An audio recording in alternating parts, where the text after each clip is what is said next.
മനുഷ്യന്റെ ഓർമ്മശക്തി അവർ ഡിജിറ്റൽ ഡാറ്റയിൽ അവർ പറയുന്നത് 2.5 മില്യൺ GB ആണ്. അതായത് 25 ലക്ഷം GB ആണ് മനുഷ്യന്റെ മെമ്മറി കപ്പാസിറ്റി. നമ്മുടെ തലച്ചോറ് ഒരു കമ്പ്യൂട്ടർ ആയിരുന്നെങ്കിൽ ഒരു സെക്കൻഡിൽ 38,000 ട്രില്യൺ ഓപ്പറേഷൻ അതിന് നടത്താൻ സാധിക്കും എന്നുള്ള. 38,000 ട്രില്യൺ, 1 ട്രില്യൺ എന്ന് വെച്ചാൽ 1,00,000 കോടിയാണ്. അത്തരത്തിൽ 38,000 ട്രില്യൺ ഓപ്പറേഷൻ ആ കമ്പ്യൂട്ടർ നടത്താൻ സാധിക്കും. ഇപ്പൊ ഇന്ന് മനുഷ്യനുണ്ടാക്കിയ ഏറ്റവും അഡ്വാൻസ്ഡ് ആയിട്ടുള്ള കമ്പ്യൂട്ടറിന് പോലും അതിന്റെ 0.02% മാത്രമേ നിർവഹിക്കാൻ സാധിക്കുന്നുള്ളൂ. സുബ്ഹാനല്ലാഹ്, അത്രയും സങ്കീർണമായിട്ടുള്ള തലച്ചോറ് അല്ലാഹു സുബ്ഹാനഹു വ തആല മനുഷ്യന് നൽകുകയാണ്.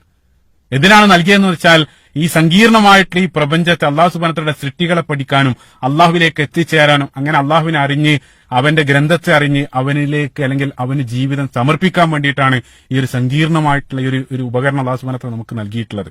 സുബ്ഹാനല്ലാഹ്, ആ തലച്ചോറ് മാത്രമല്ല മറ്റുള്ള സംവിധാനങ്ങൾ. ഇപ്പൊ ലോകത്തുള്ള മൊത്തം ഡിജിറ്റൽ ഡാറ്റ, അതായത് ഇന്നുള്ള ഫേസ്ബുക്കും യൂട്യൂബും, അതായത് കോടിക്കണക്കിന് കമ്പനികളിലുള്ള മൊത്തം ഡിജിറ്റൽ ഡാറ്റ ഒരു തുള്ളി DNA കൊള്ളിക്കാൻ സാധിക്കും എന്നുള്ള. സുബ്ഹാനല്ലാഹ്, അതിലുള്ള അത്ഭുതം എത്രയാണ്. ഇന്നേ വരെ ലോകത്തുള്ള മുഴുവൻ മനുഷ്യരാശിയും കൈവരിച്ചിട്ടുള്ള മുഴുവൻ ഇൻഫർമേഷനും 4 ഗ്രാം DNA അകത്ത് ഉൾക്കൊള്ളിക്കാൻ സാധിക്കും എന്നുള്ള. അത്രയും സൂക്ഷ്മമായിട്ടുള്ള അതിനകത്ത് ഉൾക്കൊള്ളിക്കാൻ സാധിക്കും. അത്രയും വലിയ സങ്കീർണതകൾ അല്ലാഹു സുബ്ഹാനഹു വ തആല മനുഷ്യനെ സൃഷ്ടിച്ചു എന്നുള്ള.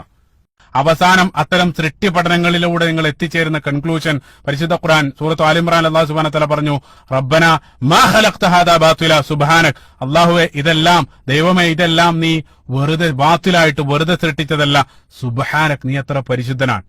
ആ ഒരു കൺക്ലൂഷനിലേക്ക് അവസാനം സൃഷ്ടി പഠനം നിന്നെ കൊണ്ടെത്തിക്കുമെന്നുള്ള. അതുകൊണ്ടാണ് അല്ലാഹു സുബ്ഹാനഹു വ തആല നിരന്തരം സൃഷ്ടികളിലേക്ക് മനുഷ്യന്റെ ശ്രദ്ധ ക്ഷണിക്കുന്നത്. അപ്പൊ കേവലം സൃഷ്ടിക്കുക മാത്രമല്ല, മറിച്ച് ആ സൃഷ്ടിച്ചതിനെ അതിമനോഹരമായിട്ടുള്ള രൂപത്തിൽ അല്ലാഹു സുബ്ഹാനഹു വ തആല രൂപപ്പെടുത്തുകയും ചെയ്തു. ഏറ്റവും മനോഹരമായിട്ടുള്ള രൂപത്തിൽ സൃഷ്ടികൾ അവൻ ഡിസൈൻ ചെയ്യുകയും ചെയ്തു എന്നുള്ളതാണ്.